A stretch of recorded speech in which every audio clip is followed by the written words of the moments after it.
Hello friends, welcome back to the class. Previous year ಕ್ವಶನ್ಗಳ ಮೂಲಕ Indian ಪಾಲಿಟಿಯನ್ನು ನೋಡ್ತಾ ಇದ್ದೀವಿ.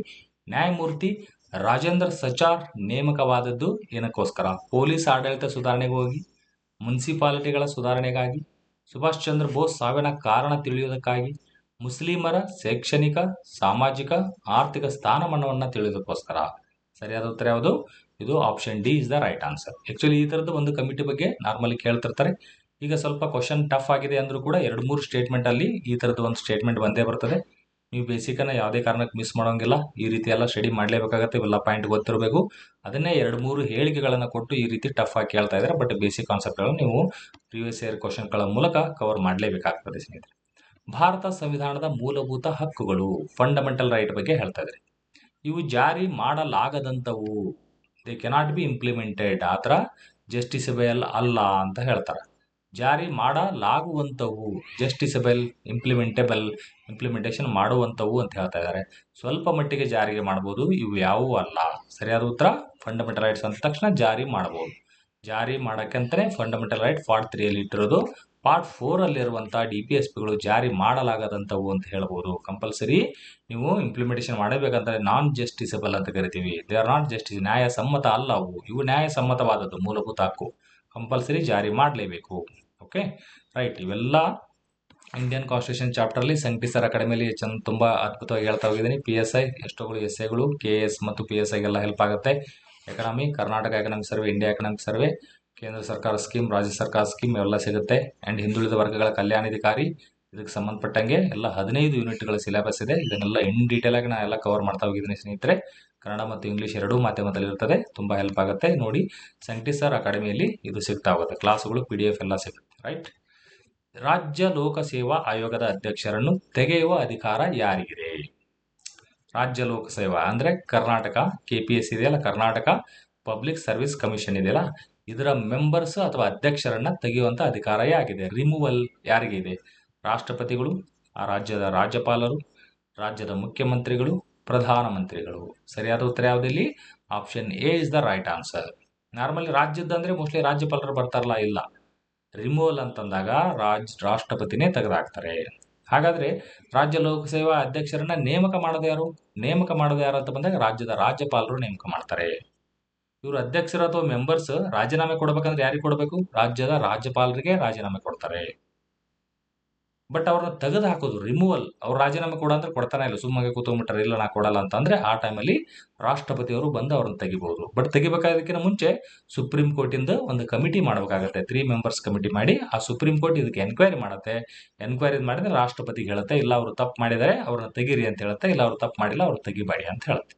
ಸೊ ಆ ಸುಪ್ರೀಂ ಕೋರ್ಟ್ ಇವ್ರಿಗೆ ಏನ್ ಹೇಳುತ್ತಲ್ಲ ರಾಷ್ಟ್ರಪತಿ, ಅದಕ್ಕೆ ರಾಷ್ಟ್ರಪತಿ ಬದ್ಧರಾಗಿರಬೇಕು. ಸುಪ್ರೀಂ ಕೋರ್ಟ್ ಹೇಳ್ದಂಗೆ ಕೇಳಬೇಕು. ಅಂದ್ರೆ ಸುಪ್ರೀಂ ಕೋರ್ಟ್ ಎನ್ಕ್ವೈರಿ ಮಾಡಿದಾಗ ಎಸ್ ಅವರು ತಪ್ಪು ಮಾಡಿದ್ದಾರೆ, ಕರೆಕ್ಟ್ ನೀವು ಹೇಳಿದ್ದು ಅಂತಂದ್ರೆ ಎಸ್ ಅವ್ರನ್ನ ತೆಗೀರಿ ಅಂತ ರೆಕಮೆಂಡೇಶನ್ ಕೊಟ್ರೆ ತೆಗಿತಾರೆ ರಾಷ್ಟ್ರಪತಿ. ಇಲ್ಲ ಬೇಡ ಅವ್ರು ಏನೂ ತಪ್ಪು ಮಾಡಿಲ್ಲ, ಅದು ಸುಮ್ಮನೆ ಊಹಾಪೋಹಗಳು ಇತ್ತು ಅದು ಅಂತ ಆತರ ಹೇಳಿದ್ರೆ ರಾಷ್ಟ್ರಪತಿ ತೆಗಿಯಂಗಿಲ್ಲ. ಅಂದ್ರೆ ಸುಪ್ರೀಂ ಕೋರ್ಟಿನ ಸಲಹೆ ಬದ್ಧರಾಗಿರಬೇಕು. Okay, supreme court advice is binding on the president. Okay, so ಆ ಪಾಯಿಂಟ್ ನೆನ್ಪಿಟ್ಕೊಳ್ಳಿ. ಈ ತರ ಕೇಳಿದ್ದಾರೆ ಸಾಕಷ್ಟು ಬಾರಿ. ರಾಜ್ಯದ ವಿಧಾನಮಂಡಲವು ಕೆಳಕಂಡವನ್ನು ಹೊಂದಿರುತ್ತದೆ. ಯಾರ್ಯಾರು ಇರ್ತಾರೆ ವಿಧಾನಮಂಡಲ ಅಂದ ತಕ್ಷಣ? ರಾಜ್ಯಪಾಲರು ಇರ್ತಾರೆ, ವಿಧಾನಸಭೆ, ವಿಧಾನ ಪರಿಷತ್. ವಿಧಾನಸಭೆ ಮತ್ತು ವಿಧಾನ ಪರಿಷತ್ ಅಷ್ಟೇ, ಇವೆರಡೇ ಇದ್ರೆ ವಿಧಾನಮಂಡಲ ಅಂತೀವಿ. ರಾಜ್ಯಪಾಲರು ಮತ್ತು ವಿಧಾನಸಭೆ ಅಷ್ಟೇ ಇರ್ತದೆ. ಇವು ಯಾವುವೂ ಅಲ್ಲ. ಸರಿಯಾದ ಉತ್ತರ ಯಾವುದು? Option A is the right answer. ಏನಿದು ವಿಧಾನಮಂಡಲ ಅಂದ್ರೆ? ಅಂದ್ರೆ ಕಾಯ್ದೆ ಆಗೋದು ಎಲ್ಲಿಂದ ಆಗಬೇಕು? ವಿಧಾನಮಂಡಲದಲ್ಲಿ ಆಗ್ತದೆ. ಅಂದ್ರೆ ಅರ್ಥ, ವಿಧಾನಸಭೆಯಲ್ಲಿ ಪಾಸ್ ಆಗಿ ವಿಧಾನ ಪರಿಷತ್ತಿಗೆ ಹೋಗಿ ಅಲ್ಲಿಯೂ ಪಾಸ್ ಆಗಿ ನಂತರ ರಾಜ್ಯಪಾಲರು ಬಂದು ಅವ್ರಿಗೆ ಸೈನ್ ಆದ್ರೆ, ಅಂಕಿತ ಬಿದ್ದರೆ, ಅಸೆಂಟ್ ಆದ್ರೆ ಅವಾಗ ಕಾಯ್ದೆ ಆಗತ್ತೆ. ಅದಕ್ಕೆ 3 ಜನ ಇರಲೇಬೇಕು ಅಂದ್ರೇನೆ ಇದು ವಿಧಾನಮಂಡಲ ಅಂತಾರೆ. ನಾವು ಕೇಂದ್ರದಲ್ಲಿ ಏನಂತೀವಿ? ಪಾರ್ಲಿಮೆಂಟ್. ಪಾರ್ಲಿಮೆಂಟ್ ಅಂದಾಗ ಯಾರು ಇರಬೇಕು? ಲೋಕಸಭೆನೂ ಇರಬೇಕು ಮತ್ತು ರಾಜ್ಯಸಭೆನೂ ಇರಬೇಕು. ಅವು ಎರಡು ಕಡೆ ಬಿಲ್ ಪಾಸ್ ಆಗ್ಬಿಟ್ರೆ ಕಾಯ್ದೆ ಆಗ್ಬಿಡುತ್ತೆ ಅದು? ಇಲ್ಲ, ಅಲ್ಲಿ ಪ್ರೆಸಿಡೆಂಟ್ ಅವ್ರದ್ದು ಸೈನ್ ಆ ಕಡೆ ಆಗಬೇಕು. ಹಾಗಾಗಿ 3 ಜನ ಸೇರಿದ್ರಷ್ಟೇ ನಮಗೆ ಪಾರ್ಲಿಮೆಂಟ್ ಅಂತ ಕರಿತೀವಿ. ಸೇಮ್ ಅದೇ ರೀತಿ ರಾಜ್ಯ ವಿಧಾನಮಂಡಲ ಅಂದ್ರೆ ರಾಜ್ಯಪಾಲರು, ವಿಧಾನಸಭೆ, ವಿಧಾನ ಪರಿಷತ್. ಕೆಲವೊಂದ್ ಕಡೆ ಇರಲ್ಲ ಅಂತಂದ್ರೂ ಕೂಡ ಇಲ್ಲಿ ನೀವು ಸೆಲೆಕ್ಟ್ ಮಾಡಕ್ಕಾಗಲ್ಲ. ರಾಜ್ಯಪಾಲರು ವಿಧಾನಸಭೆ ಅಷ್ಟೇ ಇರುತ್ತೆ, ಅಲ್ಲೇ ಹಂಗ ಮಾಡೋಂಗಿಲ್ಲ. ವಿಧಾನಮಂಡಲ ಅಂದ್ರೆ ಅದು ಇರುತ್ತೆ, ಕೆಲವೊಂದ್ ಕಡೆ ಇರುತ್ತೆ, ಕೆಲವೊಂದ್ ಕಡೆ ಇಲ್ಲ. ಎಷ್ಟು ರಾಜ್ಯಗಳಲ್ಲಿ ಇದೆ ಸ್ನೇಹಿತರೆ? ಮತ್ತು ಇದನ್ನ ಹೊಸದಾಗಿ ರಚನೆ ಮಾಡಬೇಕಾದ್ರೆ ಯಾವ ಆರ್ಟಿಕಲ್, ಅದನ್ನ ತೆಗೆದು ಹಾಕ್ಬೇಕಾದ್ರೆ ಯಾವ ಆರ್ಟಿಕಲ್ ಸಂವಿಧಾನದಲ್ಲಿ ಕೊಟ್ಟಿದ್ದಾರೆ ಅದೊಂದು ಕಮೆಂಟ್ ಅಲ್ಲಿ ಹೇಳಿ. ಇವೆಲ್ಲವೂ ಕೂಡ ನಿಮಗೆ ಥಿಯರಿ ಕ್ಲಾಸಲ್ಲಿ ನಾನು ಎಲ್ಲ ಹೇಳಿದ್ದೀನಿ. ಸೊ ಕಮೆಂಟ್ ಮಾಡ್ತಾ ಹೋಗಿ. ಪಂಚಾಯತ್ ರಾಜ್ ವ್ಯವಸ್ಥೆಯು ಮೊಟ್ಟ ಮೊದಲಿಗೆ ಬಂದದ್ದು ಯಾವಾಗ? ಪಂಚಾಯತ್ ರಾಜ್ ವ್ಯವಸ್ಥೆ ಎಲ್ಲಿ ಬಂದಿದೆ? ಕೇರಳದಲ್ಲಿ, ಉತ್ತರ ಪ್ರದೇಶದಲ್ಲಿ, ಗುಜರಾತಲ್ಲಿ, ರಾಜಸ್ಥಾನ. ತುಂಬಾ ಸಿಂಪಲ್, ಸಾಕಷ್ಟು ಬಾರಿ ಕೇಳಿದರೆ ರಾಜಸ್ಥಾನದಲ್ಲಿ. ಭಾರತದ ರಾಷ್ಟ್ರಪತಿಗಳನ್ನು ಆಯ್ಕೆ ಮಾಡುವ ಪ್ರಕ್ರಿಯೆಯಲ್ಲಿ ಭಾಗವಹಿಸುವವರು ಯಾರ್ಯಾರು? ಲೋಕಸಭೆಯ ಎಲ್ಲಾ ಚುನಾಯಿತ ಸದಸ್ಯರು ಭಾಗವಹಿಸ್ತಾರಂತ ಕೊಟ್ಟಾರೆ. ಲೋಕಸಭೆ ಹಾಗೂ ರಾಜ್ಯಸಭೆಯ ಎಲ್ಲಾ ಚುನಾಯಿತ ಸದಸ್ಯರು, ಲೋಕಸಭೆ ವಿಧಾನಸಭೆಗಳ ಎಲ್ಲಾ ಚುನಾಯಿತ ಸದಸ್ಯರು, ಲೋಕಸಭೆ ರಾಜ್ಯಸಭೆ ವಿಧಾನಸಭೆಗಳ ಎಲ್ಲಾ ಚುನಾಯಿತ ಸದಸ್ಯರು. ಸರಿಯಾದ ಉತ್ತರ ಯಾವುದು? Option D is the right answer. ಇಲ್ಲಿ ಲೋಕಸಭೆ ಅಷ್ಟೇ ಕೊಟ್ಟಿದ್ದಾರೆ, ಹಾಗಾಗಿ ಇದು ರಾಂಗ್ ಆಗುತ್ತೆ. ಚುನಾಯಿತ ಸದಸ್ಯರು ಕರೆಕ್ಟ್, ಬಟ್ ಲೋಕಸಭೆದ ಅಷ್ಟೇ ಅಲ್ಲಲ್ಲ, ರಾಂಗ್. ಲೋಕಸಭೆ ಮತ್ತು ರಾಜ್ಯಸಭೆ ಅಷ್ಟೇ ಕೊಟ್ಟಿದ್ದಾರೆ, ಇದು ಕೂಡ ರಾಂಗ್. ಯಾಕಂದ್ರೆ ಇಲ್ಲಿ ಏನ್ ಬರ್ತಾರೆ, ಇಲ್ಲಿ MLAಗಳು ಕೂಡ ಸೇರಿಸಬೇಕಾಗಿತ್ತು, ಅದು ಸೇರಿಸಿಲ್ಲ. ಇಲ್ಲಿ ಲೋಕಸಭೆ ವಿಧಾನಸಭೆ ಹೇಳ್ಯಾರ, ಬಟ್ ರಾಜ್ಯಸಭೆ ಕೈ ಬಿಟ್ಟಾರೆ, ಇದು ಕೂಡ ರಾಂಗ್ ಆಗುತ್ತೆ. ಉಳಿದಿರೋದು ಇದೊಂದೇ, ಲೋಕಸಭೆ ರಾಜ್ಯಸಭೆ ವಿಧಾನಸಭೆ ಈ ಮೂರದ್ದು ಚುನಾಯಿತ ಸದಸ್ಯರು, ಎಲೆಕ್ಟೆಡ್ ಮೆಂಬರ್ಸ್ ಓನ್ಲಿ. ರಾಷ್ಟ್ರಪತಿ ಉಪರಾಷ್ಟ್ರಪತಿ ಆದ್ರೆ ಹೇಗಾಗ್ತದೆ? ಉಪರಾಷ್ಟ್ರಪತಿಗೆ ರಾಜ್ಯಸಭೆ ಮತ್ತು ಲೋಕಸಭೆಯ ಎಲ್ಲಾ ಮೆಂಬರ್ಸು ಎಲ್ಲರೂ ಚುನಾಯಿತ ಅಲ್ಲ.